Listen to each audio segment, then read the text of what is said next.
West Ham, either collectively or individually, are taking a massive risk at the moment. As you'll have seen from the title in the video, we have the smallest squad in the Premier League. You can have the smallest squad in the Premier League, by the way. There's nothing wrong with that. You can. But if you've got the smallest squad in the Premier League, you probably need it to be a young squad, right? Because you're going to have to do a little bit more running because you can't spread the load.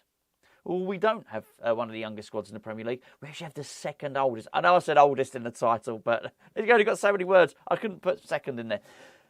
We've got the second oldest squad in the Premier League, the smallest squad in the Premier League, and up until Man City went away for that World Club Cup Championship, whatever it was, we'd played the most games of any club in the Premier League.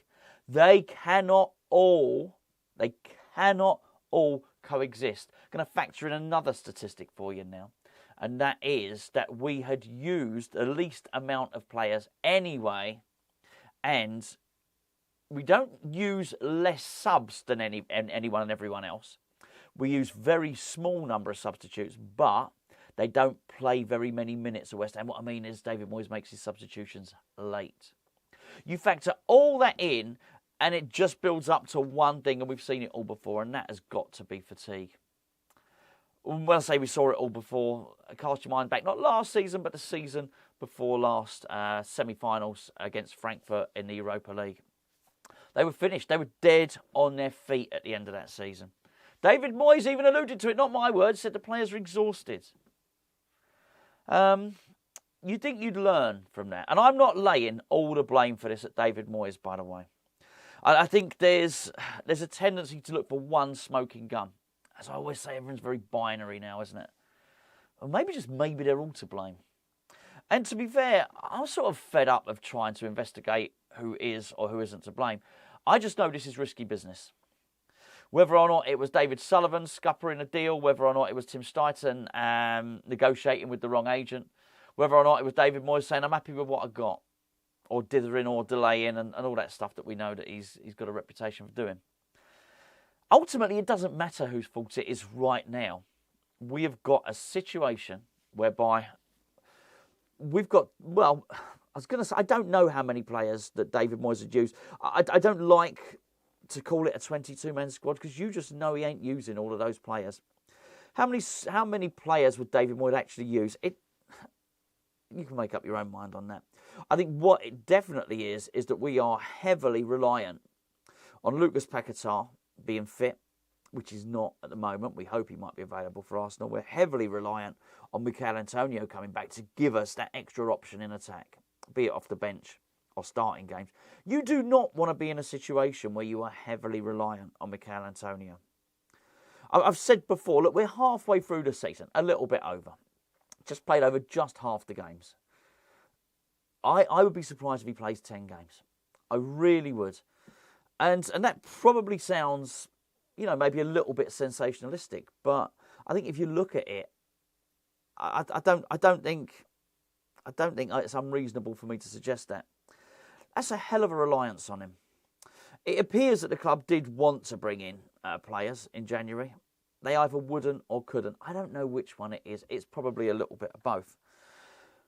But to run that risk, to get into that situation where you're going to play out the rest of the season like that, I just think it's negligent. I really do. And it does concern me that even if David Moyes, for instance, has not learnt from what happened against Frankfurt, what about the club learning about it? I think there's one thing that's clear in all of this, and we're always looking for signs because we never know. I think it's one thing is clear, and that is that Tim Stuyton is not running football operations at West Ham. He just isn't. Now, maybe some people might think that's a good thing. I'm undecided at the moment. I've got to say, I'm undecided. But it is clear he isn't. And that makes things a little bit concerning because it means that the external influence and maybe that the fresh set of eyes on the club who might just be looking and say, you don't have enough players for this. There might be something in it. And it means he hasn't got any influence. I do remember the story that came out from Manchester United after David Moyes had been manager there. And it would come from the hierarchy, and there were leaks from the club and leaks from the dressing room about all manner of things. But one of them was said was that he didn't Why didn't he buy enough players? Why didn't he buy more players? There was money there. That's one thing we know. Look, Manchester United have got a lot of money. Now, a lot of the time they can waste their money, but they have a lot of money, always have had. Why didn't he buy more players? I don't think he was comfortable doing so. I think he was happy to go with what he had. As I remember it, he definitely bought Fellaini. I think he bought Mata from Chelsea. Wasn't a big expenditure as far as Manchester United were concerned. And I just wonder if David Moyes is just happier just managing a small squad. But I do think it is a risk. Now, when I say it's a risk, I am undecided which way this could go. But we were sixth, and we've dropped down to seventh. We might pop back up to sixth. We absolutely may do that. And it may be that seventh gets European football. It may be that eighth gets European football. But the risk is this. And I find myself repeating myself into what I was saying 2 years ago, which is if we don't strengthen during January, this is when we got to the semi-final of Europa League, then Declan Rice will not be signing his new deal. He needs to see ambition. We need to show Declan Rice the ambition by pushing forward, signing some players and going on and winning this Europa League. I think we're in the same situation there, although just like the personnel have changed. The story's the same, it's just the characters have changed slightly.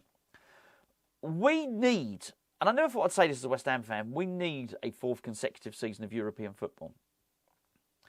No European football, I'll tell you now, no Kudus, no Paquetá. We might lose Paquetá anyway. And that's a hell of a risk, I think. But maybe that's just a hell of a risk from the fans' perspective. Maybe it's just us now that want European football. Maybe from the club's perspective, they just want to be in the Premier League. Maybe that's fine. Maybe that's fine for this sale of the club, which was supposedly happening when that deadline elapsed, the embarrassment clause for selling the London Stadium in 2023. Well, that's gone.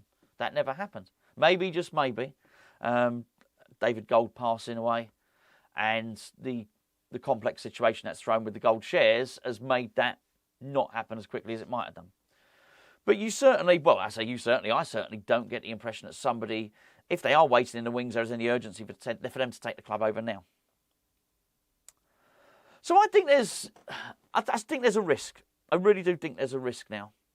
But I do think there's maybe at the club, as far as maybe David Sullivan's concerned, it's okay, don't need European football. We're happy just to be in the Premier League.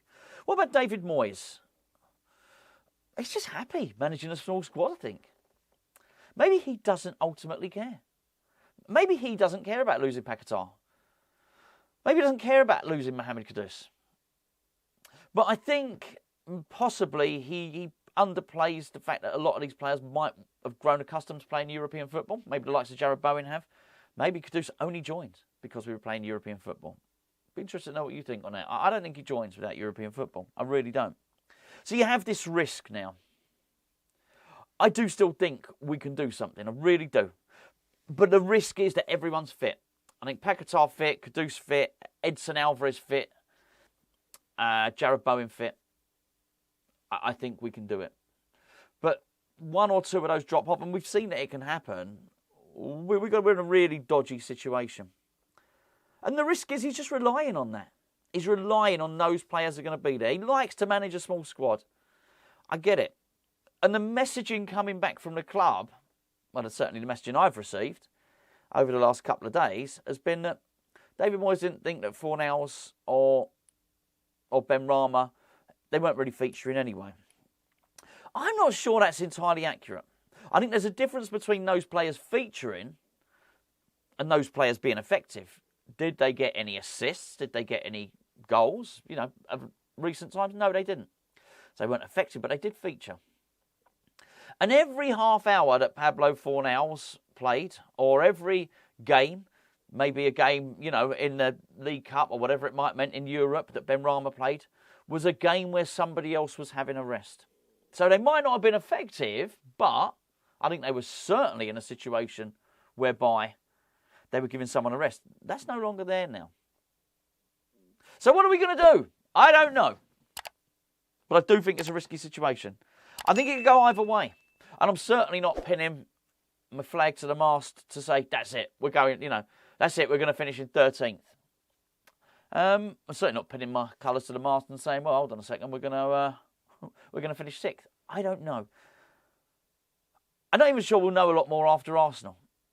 I think once we get the players back, I think we can go on a little run again. I really, really do. But don't be surprised, and I'd be delighted if we got to a European semi-final again. I really would. But don't be surprised if we get there and the players get knackered again. And I think if that happens, then somebody, possibly everybody at the club, has got an awful lot to answer for.